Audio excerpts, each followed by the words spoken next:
जैसा कि आप लोगों को ये विदित है कि वर्तमान में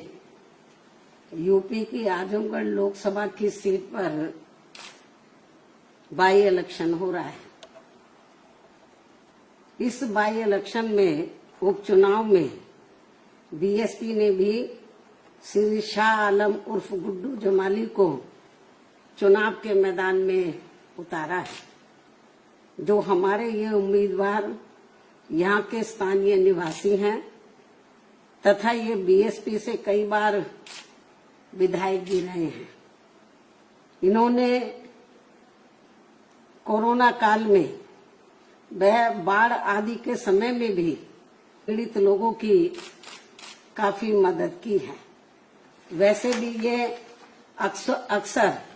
जरूरतमंद लोगों की वहाँ काफी मदद करते रहते हैं और मदद भी केवल इन्होंने यहाँ अकेले अपने खुद के समाज के लोगों की ही नहीं की है, बल्कि दलगत राजनीति से ऊपर उठकर वह मानवता एवं इंसानियत के नाते यहाँ सभी वर्गों व धर्मों के मानने वाले लोगों की अपने सामर्थ्य के हिसाब से हर स्तर पर पूरी मदद की है।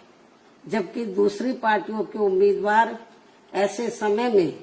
हमें कहीं भी यहाँ नजर नहीं आते हैं। इसके साथ ही बीएसपी का अकेला एक ऐसा हमारा ये उम्मीदवार है जो अधिकांश आपके बीच में ही रहता है, यानी कि आजमगढ़ जनता के बीच में ही रहता है। और ना ही व्यक्तित्व भी बहुत अच्छा है और ना ही किसी के लिए दूसरी पार्टियों की तरह ना ही किसी के लिए अभद्र भाषा का भी इस्तेमाल करता है। ऐसे व्यक्तित्व को हमने यहाँ की आम जनता की चाहत व उनके हितों को भी ध्यान में रखकर अपना प्रत्याशी बनाया है। वैसे यूपी विधानसभा आम चुनाव के बाद ये पहला मौका है जब बीएसपी यहाँ ये उपचुनाव लड़ रही है। आजमगढ़ लोकसभा की सीट पर यहाँ ये उपचुनाव लड़ रही है। हालांकि ये उपचुनाव है, किंतु लोगों के लिए यह इस मायने में खास व अति महत्वपूर्ण है कि वे एक तीर से दो निशान करके पहले भाजपा को हराकर उनकी अग्निपथ आदि जैसी जन विरोधी नीतियों व बुलडोजर आदि वाली अहंकारी कार्यशैली का सबक सिखा सकते हैं। मैं इस बात को फिर रिपीट करती हूँ, हालांकि ये उपचुनाव है, किंतु लोगों के लिए यह इस मायने में खास व महत्वपूर्ण है कि वह एक तीर से दो शिकार करके पहले भाजपा को हराकर उसकी अग्निपथ आदि जैसी जन विरोधी नीतियों व बुलडोजर वाली अहंकारी कार्यशैली का सबक सिखा सकते हैं और साथ ही सपा को भी बीजेपी से उसकी अंदरूनी मिली भगत आदि की भी सजा दे सकते हैं, जिससे ये पुनः स्थापित हो जाएगा कि खासकर यूपी में भाजपा को चुनाव में पराजित करने के लिए सपा नहीं बल्कि बीएसपी ही सर्वाधिक शक्तिशाली माध्यम है। हालांकि ये भी जग जाहिर है कि भाजपा व सपा एक ही थैली के चट्टे बट्टे हैं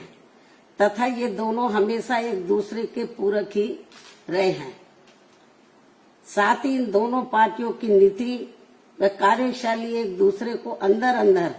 राजनीतिक तौर पर मदद व मजबूत बनाने की ही रही है, जिसके एक नहीं बल्कि अनेकों उदाहरण लोगों के सामने मौजूद हैं, जिसका खामियाजा औरों से कहीं अधिक यहाँ अकलियतों व समाज के अन्य उपेक्षित वर्गों के लोगों को ही उठाना पड़ता है। इतना ही नहीं बल्कि पिछले विधानसभा चुनाव में भी इन दोनों पार्टियों के भारी षड्यंत्र एवं आपसी मिली भगत के तहत ही, यानी कि इससे पहले जो असेंबली का चुनाव हुआ, ये बाई इलेक्शन से पहले, तो इन दोनों पार्टियों के भारी षड्यंत्र एवं आपसी मिली भगत के तहत ही बीएसपी को